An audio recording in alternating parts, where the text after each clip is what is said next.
All right. Hello, everyone. Welcome. Welcome to this is a Chameleon Cloud webinar uh, featuring Fraida Fund. We are going to give a couple minutes here just so folks can get into the webinar, get situated. I'm going to give a quick introduction, and then I'm going to hand it over to Fraida, who is going to be leading the main webinar today. Just a heads up, we will be having time at the end for questions from the audience. We're going to ask folks to either raise their hand and unmute and ask questions, or to put questions in the Q&A. And before that, we'll be having a live presentation from Fraida. So yeah, we're just going to give it another minute here or so, and then we'll go ahead and get started.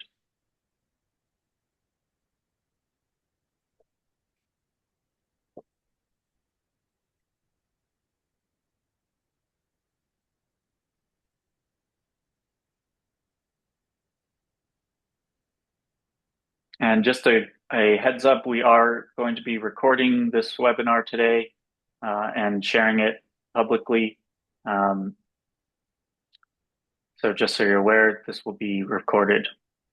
We can turn off recording for Q&A, right? Yes, we can.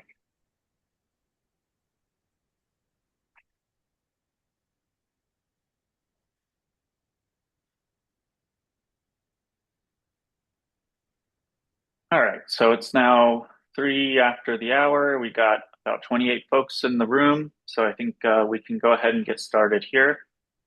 So welcome, everyone. I'm going to repeat myself a little bit. My name is Mark Richardson. I am the technical project manager for Chameleon Testbed.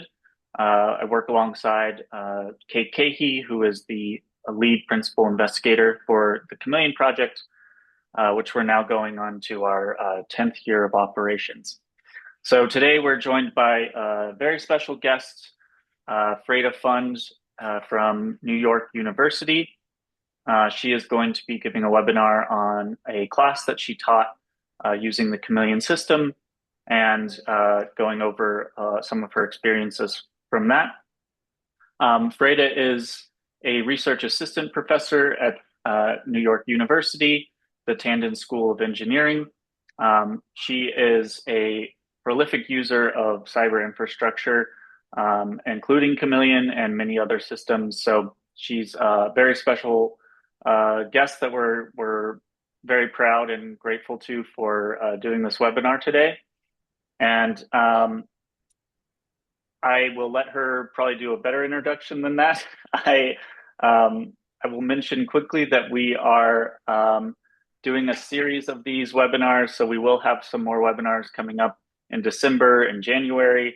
I will drop a few links in the webinar chat for folks, resources around Chameleon and other things, so keep an eye there. And with that, I'll go ahead and hand it over to Fraida. Yeah, thanks, Mark, for the introduction, and thanks to everybody who showed up on this pre-Thanksgiving day to hear me talk about teaching on Chameleon. I noticed a few people in the participant list who are much more experienced than me at teaching on Chameleon.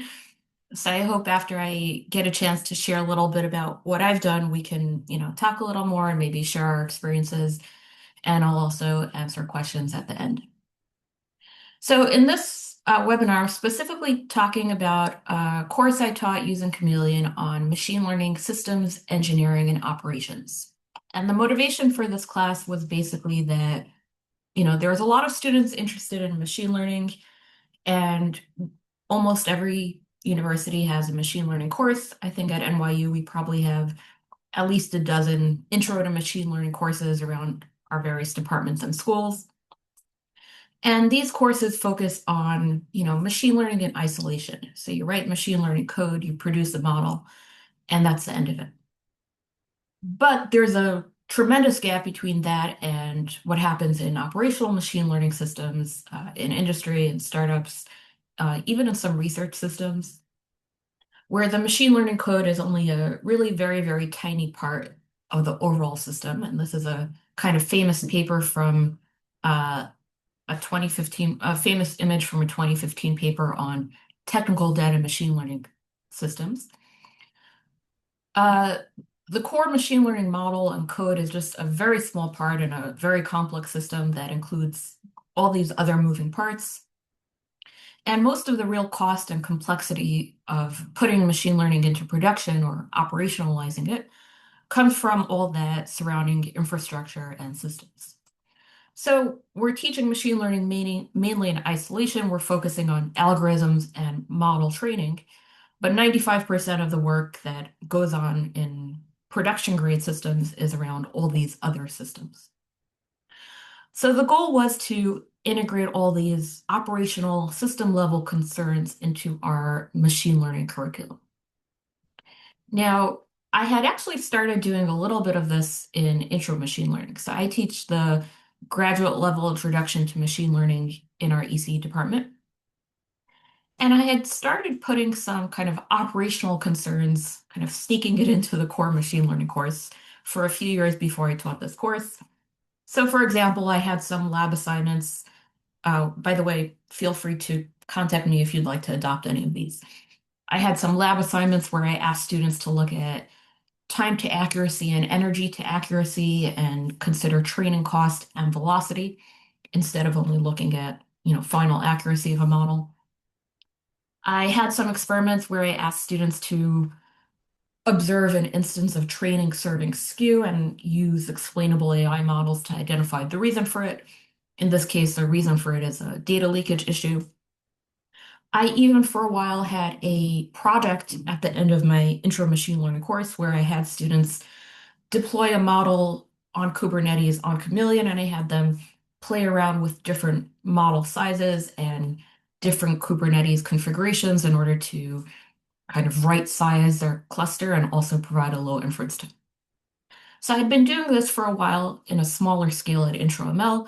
I even now, on a regular basis in my Intro ML, I have a kind of final course in the syllabus, a final lesson in the syllabus that's all about deploying machine learning systems and how we go from just producing a model to producing a production service and then producing a overall model pipeline.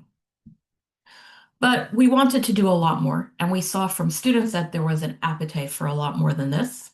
So when we started planning our machine learning systems or operations course, we did a survey of all of the grad students in the department, and an overwhelming majority said they would be almost certain or likely to enroll in such a course.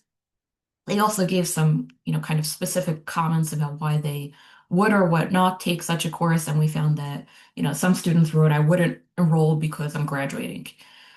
So there was definitely a large appetite for this course, and it translated to enrollment. So the first time we offered the course, we had almost 200 students enroll. We didn't really have anything like it in our curriculum. So the other courses on our curriculum include some sort of machine learning courses. We have our standard intro to machine learning. We have deep learning, we have computer vision, and we have a variety of AI for X courses like AI for computer networks, AI for cybersecurity, and so on. But these focused again exclusively on the machine learning side of it, the algorithms and the models. We had a few classes that were then infrastructure centric. So we have our standard cloud computing course, a computer networks course, but those didn't necessarily fully translate to what students wanted to learn with respect to infrastructure for machine learning.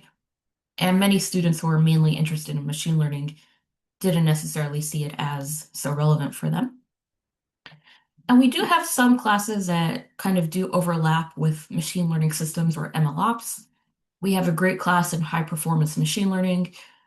We have courses on efficient AI and hardware accelerators, on big data and machine learning systems.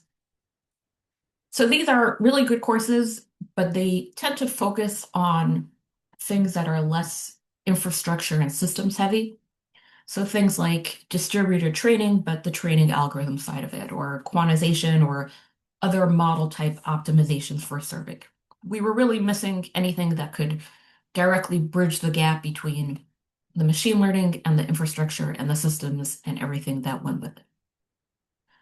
I went out looking for example classes, and there are a lot of people doing great work teaching courses in this area.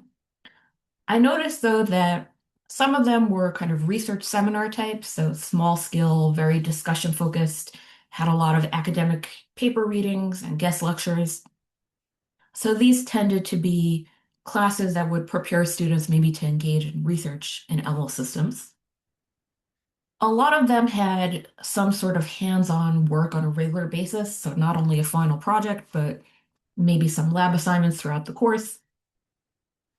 But these typically were executed on either like notebook style interfaces like Google Colab, or sometimes using managed services on commercial clouds. What I didn't really find is anything out there where students would build up the infrastructure and systems from scratch and learn how to kind of make design choices around those infrastructure and systems, build the systems, maintain the systems, configure the systems, and then, of course, use the systems. So there's a lot out there on using the systems, but not so much on building them and developing them. And I think probably a lot of the reason for that is because there's a major infrastructure gap going on there. So if you are teaching something like machine learning, it's pretty clear what your infrastructure requirements are. So you want students to be able to run Python code in notebooks. Maybe you need them to have GPU access. And that can work on any type of Jupyter setting. You could do it on Google Colab. You could do it in a traditional HPC environment. To teach large-scale operations and infrastructure for machine learning, the notebook or like traditional batch interface for HPCs are really not a natural interface for learning ML systems and ML operations. The natural interface for that is cloud, right? Because you build these systems starting from the ground up. And ideally, in order to be able to kind of touch and see and debug every type of this, every part of the system, you want full control over the compute layer, the storage layer, the network layer, and the software systems layers. And as far as we know, nobody had really done that on a very large scale in a class like this. So that's what we decided to try. I'm going to tell you a little bit about what we did, and it sounds pretty good. I'll tell you at the end about what went wrong and what, we could have done better. Our goal was that by the end of the course, students should have experience designing, building, and maintaining the entire life cycle of a machine learning system from end to end. So we wanted students to be able to do, scalable training workflows. So we wanted to be able to train very large models, including models that needed to be trained on multiple GPUs. That was already covered in some of the other courses we had seen in the curriculum, but we also wanted them to have at least a little bit of experience in managing and bringing up and maintaining the clusters that they would run on. We wanted students to practice using experiment tracking and versioning for ML training experiments. We wanted students to be able to deploy performant inference systems, so inference systems that are doing well not only on machine learning metrics like accuracy, but also compute requirements and latency.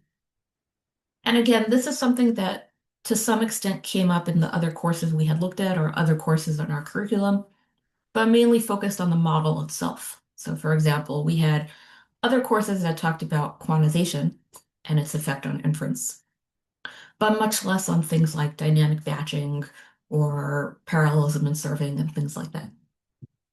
We wanted students to learn how to evaluate and monitor the deployed systems, including both the, again, operational metrics and compute resource usage, and also things like prediction quality. We wanted them to learn how to look for drift. We wanted them to learn how to build feedback loops so that they could continue to iterate once the system's in production. We wanted students to have a chance to apply some of these DevOps principles like CI/CD, treating infrastructure as code, and cloud native computing, all in the context of machine learning systems. And we also wanted them to be able to think about system reliability, maintainability, and risk. So we talked a little bit about that. Now, these were, I think, some ambitious learning objectives. Obviously, I could have probably taught an entire course on any one of these bullet points, but I didn't have the time to do that. What we really wanted to do is give students exposure to a lot of different areas in the broader field of machine learning systems. And most importantly, we didn't just want them to hear about the ideas or practice using them. We wanted them to deploy them, maintain them, and really get their hands dirty. Of course, that had to involve a lot of infrastructure usage. So instead of, let's say, some other courses like this that we've seen that ran on commercial clouds, but using managed service offerings, if you're using a managed service offerings, you can sometimes do things with relatively less time on the cloud infrastructure. So with a managed service, for example, you can, spin up a notebook, run some code on a GPU and get a result and be done relatively fast. If you're not using the managed service because you want to actually build that managed service, then you're starting from raw compute and that takes more time. And there's more opportunities for things to go wrong. There's more debugging. So instead of some similar courses where students might spend tens of hours on managed services, we were anticipating students might be spending potentially hundreds of hours on the hands-on elements of the class. And in fact, that is what we saw when we ran the class. So we had these very ambitious goals. We divided the course structure into some units. So we started with this idea of, what's a machine learning system, the machine learning pipeline as the central object of the system instead of the machine learning model. We talked a little bit about business alignment, aligning the system to the needs of the business. I wish I had done this more because when students started working on their project, this is something that was often a little bit lacking, and it's a kind of major component of this. We gave an introductory lecture on cloud computing because there are many students who had not taken any previous coursework in cloud computing.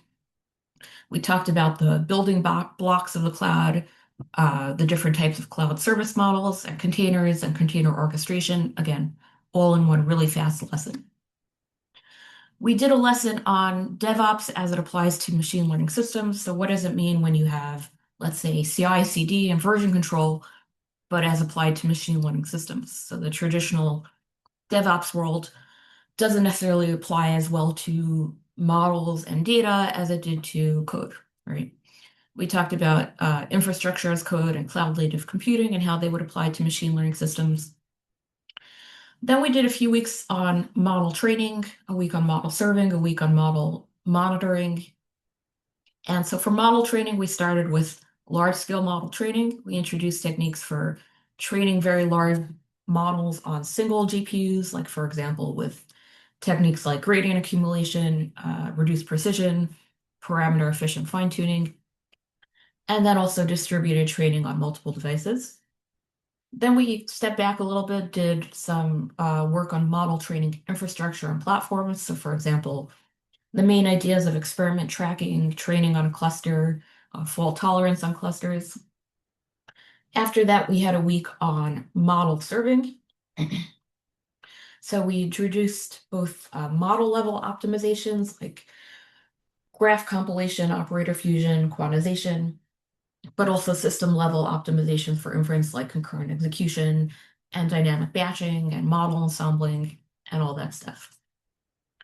Then we went into monitoring and evaluation. We kind of divided this into offline evaluation of machine learning and domain-specific metrics. We spent a little bit of time talking about evaluating fairness and bias. Then we talked about online monitoring and evaluation, so different types of gradual rollout patterns, A/B testing. And we talked in some depth about closing the loop. So what happens when you have a production service and you want to keep collecting ground truth data in order to continue training a model.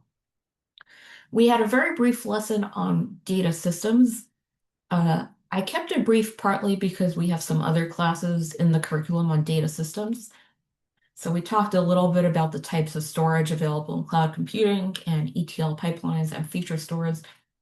But I wish I had done more on this, and I plan to next time. We also talked about safeguarding machine learning systems, so the types of harms that could occur, and some mitigation strategies. And finally, we had a lesson on how all of that translates to commercial clouds.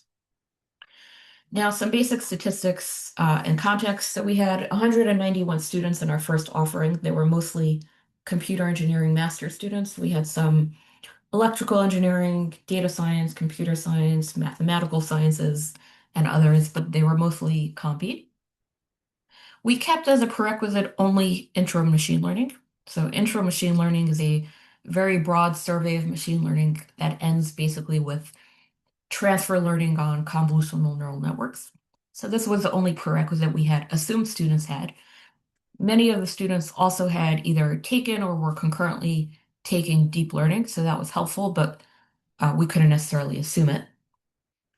We structured the class with a weekly in-person lecture that was sort of relatively minimal, but the most important part of the class was this hands-on lab component that came every week that students were supposed to complete at home. And we had designed those so they should take roughly 4 or 5 hours to do at home every week. So there was a very significant hands-on lab component. We allocated 60% of the course grade towards those weekly labs, and then the remaining 40% was for a group project. So for the group project, students had to work in small groups, 3 or 4 students, and they had to design and implement on Chameleon a large scale machine learning system.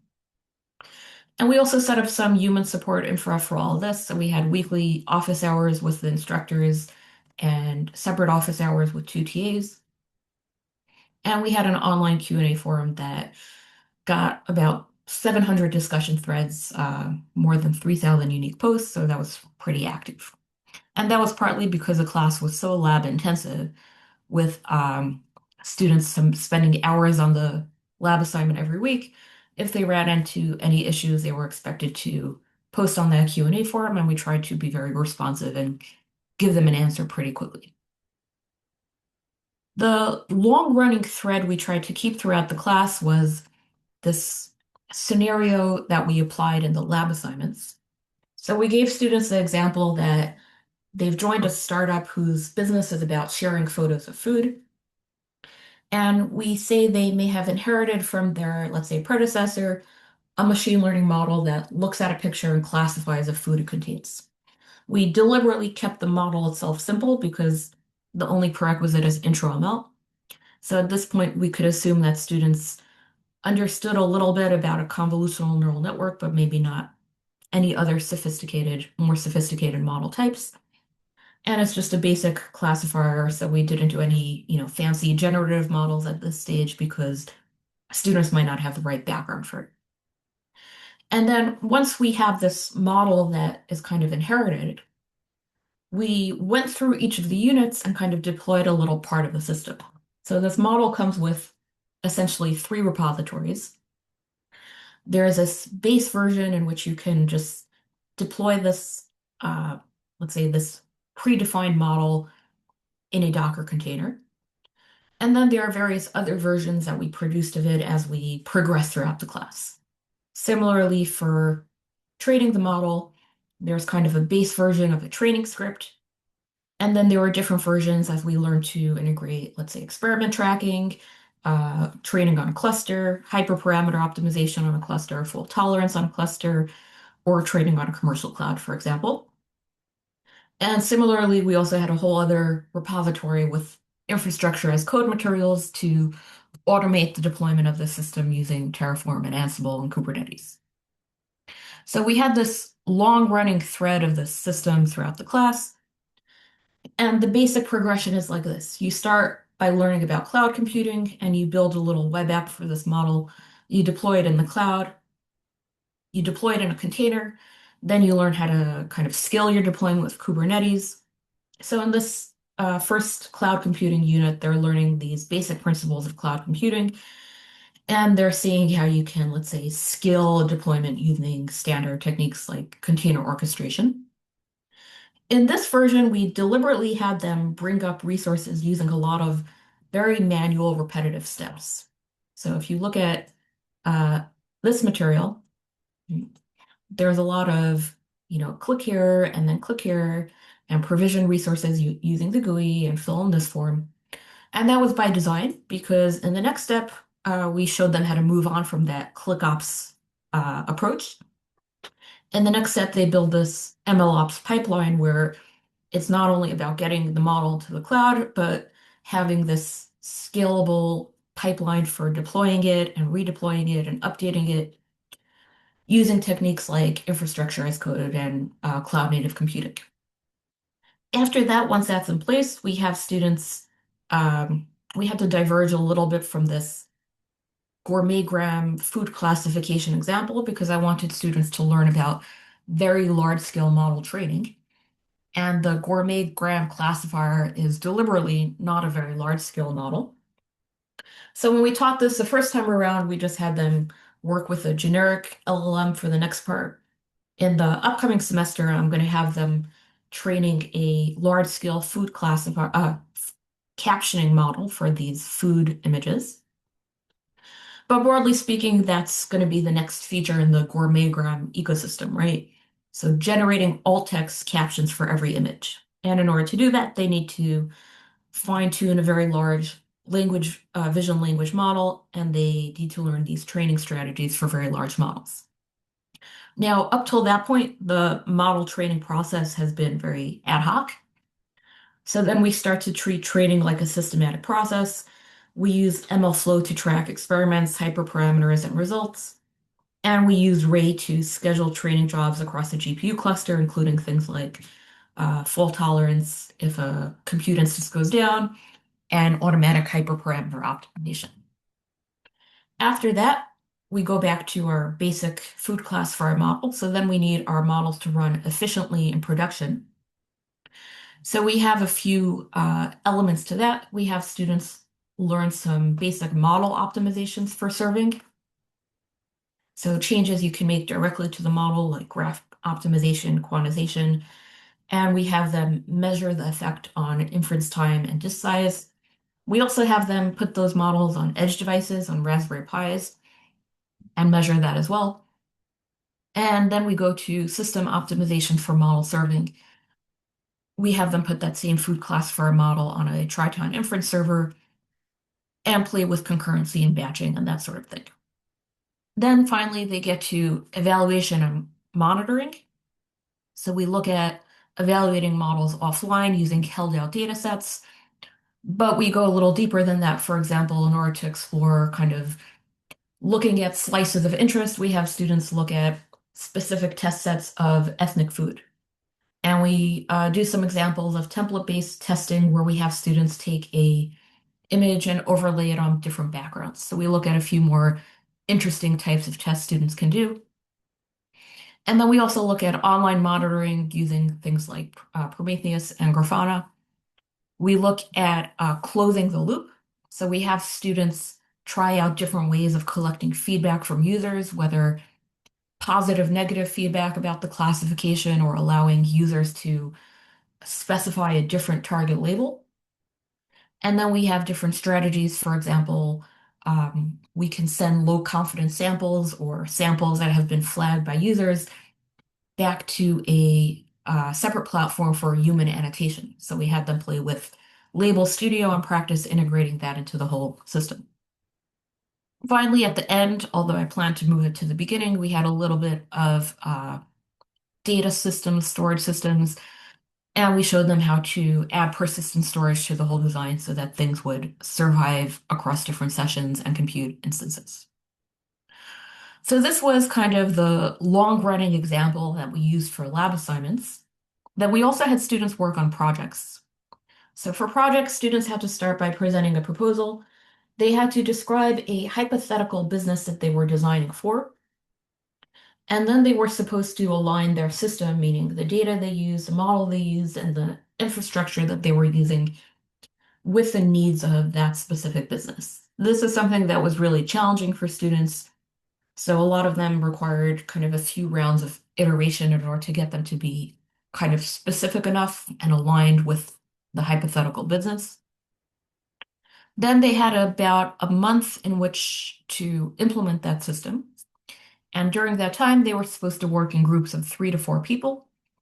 And we specifically divided the group structure so that some parts of the overall project were owned by the entire group, like, for example, the problem formulation, the value proposition, and the integration. But then each student had to take on ownership of a specific subsystem, like, for example, training or serving, in order to give them a part that they had specific ownership of. And we defined specific expectations for each role. So this was the basic structure of the course. I want to highlight a few of the kind of more opinionated choices I made in this course design. So the first major opinionated choice was the choice to have to do things the hard way. So there are a lot of existing kind of managed services out there, and students are interested in learning them. So we kind of considered whether we should do this on something like GCP Vertex or AWS SageMaker or something like Databricks. But we decided in the end that we wanted students to really have the experience of bringing up those services themselves from raw compute storage and network resources. I think it's probably easier to do that transition from self-managed resources to provider-managed services than to go from provider-managed services to literally anything else. I think when students stand up the infrastructure themselves from scratch, they really get to feel and get an intuition for some of the constraints. And if everything is abstracted away, they don't learn as much. And I think also struggling with the infrastructure helps students appreciate a little bit more what these managed services gives you for free. And it also lets them evaluate trade-offs instead of just, going with whatever platform they know. So we decided to, minimize our use of managed services. At the end, I did let students try things out on GCP and I gave them GCP coupons. But the majority of the course, we were working on raw compute network storage. Another kind of opinionated choice I make is a choice to give step-by-step instructions for lab assignments. So the lab assignments were structured so that students, for the most part, had to just, copy and paste commands into a terminal and then observe results or make changes to configuration files exactly as specified. But I didn't necessarily ask them to, figure out on their own what to do. This is, again, a controversial choice. There are definitely some students who probably would have benefited from being forced to engage more deeply and figure out what to do with the labs. But I really wanted students to focus on just doing and observing the system behavior, and then having the independent group project as a way to practice applying it in a new way. Another opinionated choice, which I guess other instructors might agree with, but students might not agree with, is a choice to have a very intensive hands-on workload. So I think students learn best by doing and not by me talking at them. So that's what I chose to prioritize. And also the project structure and the requirements of the project. So I think the project requirements were a little bit unintuitive to some of the students, specifically the requirement to be aligned with the needs of, let's say, a very specific hypothetical business. There were a lot of students that came in with their initial project idea being something like, oh, well, we want to do application X, which could be used in industries A, B, and C. And that didn't really work for this project because, depending on whether you're in industry A or B or C, or what type of business you're in, your needs in terms of data will be very different. Your needs in terms of the skill of the inference system might be very different. An example of this might be, let's say, a student group comes in and they want to build a system to classify whether an image is AI generated or not. Right? So this is going to look very different if they're doing this for a hypothetical business like LinkedIn, in which case all of the data should be faces, versus if they're doing it for a hypothetical business like a stock photography website, where it's a totally different type of images. Right? Or similarly, there are some types of systems where, depending on the business you're deploying in, you might use a batch inference pipeline versus a real-time inference pipeline. So students definitely really struggled with having to make their project specific and aligned with a very, you know, specific hypothetical business. I'm glad I structured it that way, but some students might not be. There was also a requirement that this project had to be at least kind of like medium to large scale. And that was something that was, I think, a little bit difficult for students. And probably next time around, I would maybe emphasize the data pipelines a little more to help with that. And then the requirement about group structure is something that students complained about at first, but then after the fact, many were grateful for. The group structure was specifically so that there were different elements of the project, like model training pipeline, model serving pipeline, etc. And different members of the group were going to be responsible for implementing different parts. And what this meant was that when, um, some team members inevitably fall apart and don't do their work, as always happens in group projects, there were very specific expectations. There was, no pressure on other group members to go in and do the entire project for the slacking group member. And I was still able to grade individual students based on their contributions and my expectation for their contributions based on, let's say, what their other team members delivered or did not deliver. So that project structure and the group structure specifically, I think, helped things work really smoothly. The other element of that was that sometimes when I supervise courses with projects that are in groups, if you have a structure where everyone is kind of working together, my experience is that the overall result tends to be a little bit shallower. So I think having this structure where everyone had ownership of a different part of the pipeline forced it to include a little more depth. So those are my opinionated choices. Now I want to talk about how we use Chameleon for all this.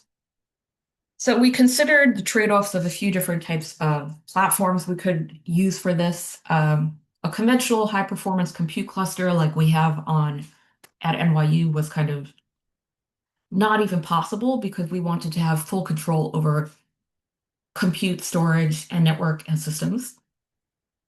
We considered using commercial clouds, and we did to a small extent, but I'm always a little nervous about commercial clouds. I hear, some horror stories from other students about classes in which they had to sign up for a commercial cloud and associate their credit card, and then they left something running by mistake and they were hit with a $1,000 bill. So I did get some GCP coupons and distributed them to students, and I had them do one optional assignment on GCP, but I didn't really want to put the entire class on a commercial cloud for that reason. Then I considered some other research test beds, but Chameleon was really very uniquely suited for this course because it's really a standard cloud. So Chameleon is built as an OpenStack cloud. The interface for interacting with it can be, standard cloud-like interfaces. It has a GUI, it has an OpenStack command line interface. All the terminology is kind of standard cloud stuff. Students could use things like Terraform to provision resources, which is another skill that they were very interested in. And also among all of these, only Chameleon has edge devices, which was a nice plus because we wanted to be able to play with deploying models to the edge. So we developed the entire thing on Chameleon, lab assignments, projects, everything ran on Chameleon. We used the whole variety of different types of resources that are available. So in compute, we used VM instances, we used single GPU instances, we used multi-GPU instances, and we also used some edge devices that we brought ourselves on Chiat Edge. On the network side, we used virtual private networks and routers, security groups, and floating IP addresses. So students had a chance to learn all these kind of basic cloud computing concepts. In storage, we used both block storage and object storage, and we used the whole variety of interfaces through which you can provision resources on Chameleon. So we use a browser-based GUI, we use a command line interface, we use the Python API, and also Terraform. On top of these raw compute network and storage resources, we put a lot of open source systems and frameworks. So students really wanted to um, do a lot of kind of hands-on work with, I guess you could say, fancy buzzwords they can put in their resume. So we made sure to give them enough fancy buzzwords and technologies that they could list. And we had at least, 3 or 4 or more types of systems and frameworks that we could engage with, get some familiarity with in each of these categories. and that they could then use in their own projects. All of that was a lot of infrastructure usage. So we did the math at the end and found that uh, just for the lab assignments, which were, weekly step-by-step following instructions, not including the open-ended projects, students spent about 109 compute instance hours, which translates to about 50,000 real hours because some experiments involved multiple instances. And we estimated, based on some conservative estimates, that would cost roughly 20 to 25K to run this on a commercial cloud. Now, that translates to, not so much per student. So the average cost might be around like 100, 150 per student if you would do this on a commercial cloud. But there was definitely this long tail of students who spent a lot more time. So my estimate is that the most expensive student would have cost over $500 to run this on a commercial cloud. Then that was just for the lab assignments. For the projects, we used about another 76,000 hours of compute time. Of that, about 5,000 was on GPU instances, and some other were on other types of bare metal instances, so mostly like large storage instances. We use 9 TB of block storage volumes and 1.5 TB of object storage. It's a little bit more difficult to say what this would have cost on a commercial cloud because we don't necessarily know exactly how to map students' real usage to what would have been the lowest cost equivalent on a commercial cloud because we don't necessarily know exactly what the needs were. But our estimate is that the cost of the projects would have been another 25K or so on a commercial cloud. So the overall cost of the class for 190 students would have been roughly 50K. Okay, I want to end off by just discussing a little bit on the experience level about, what went well, what didn't go well, and what we would do differently. So for the most part, considering it was a first offering and this was a really large class with a lot of moving parts, it did go really well. So students were able to do the labs. That was good. Sometimes as students started working on the labs, we had to make a lot of on-the-fly fixes, either because of things we hadn't realized would be a problem and only became a problem because of scale. One example of that is like in the middle of the semester, the Docker Hub pull rate limit changed. So all of a sudden, we had 200 students all pulling images at the same time from the same IP, exceeded that limit, and we had to spin up a kind of mirror on the fly. Sometimes there were changes in the underlying systems. For example, when we started developing the MLflow and Ray experiment, those systems did not fully support AMD GPUs. But then over the course of the 2 weeks in which we were developing and actually running that experiment, first a pull request supported it, and then it was merged into the main, and then it was in the latest release. And so we had to kind of keep changing versions live as students were doing experiments. So that was a little bit challenging, definitely something we'll try to make a little smoother next time. We appreciate that students had access to resources with zero financial risk. Okay, so unlike some other classes where students use commercial clouds and may have to associate a credit card with their account, even if they're not expected to actually charge resources, in this case, we don't have to ask students to assume any risk of being charged at all. Now, obviously, the kind of scale of Chameleon Cloud is not the same as a commercial cloud, and what that means is you cannot necessarily accommodate 200 students all working at once in the last hours before a deadline. So this was something that students had to be a little bit mindful of and frustrated some of our students. A lot of students got really nice projects out of the whole thing. So they put together these really nice large scale projects that they can hopefully talk about on their CVs and in job interviews.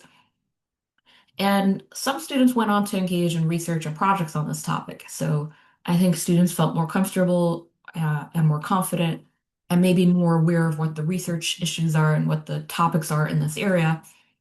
And then I was able to supervise some research projects or independent studies following on this.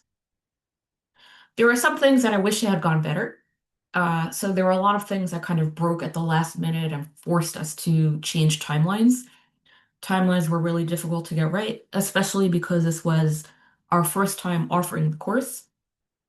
I think we'll probably get the timeline a little better next time.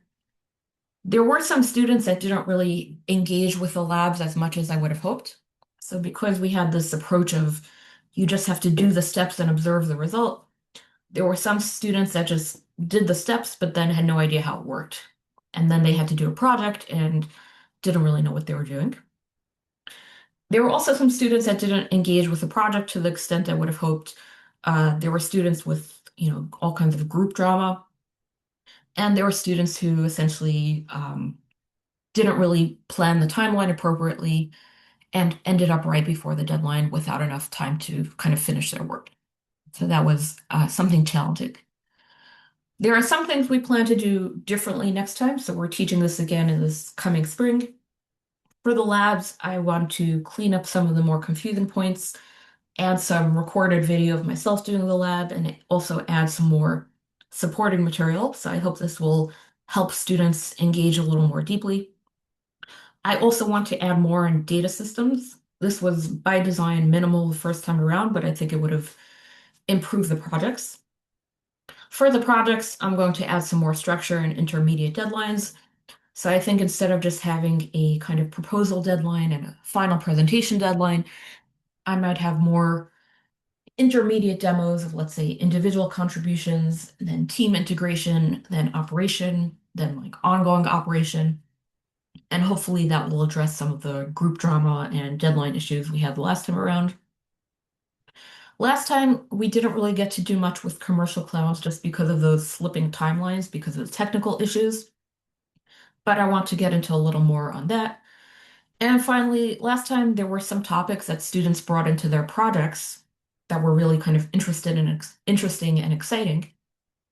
So this time around, I plan to use some of my extra lecture time to get into those topics and maybe offer some hands-on but optional lab assignments around topics like MLOps, RAG, and agents. So all of this material is obviously available for you to use. I want to show it to you a little bit just so that you see what it looks like and how it works.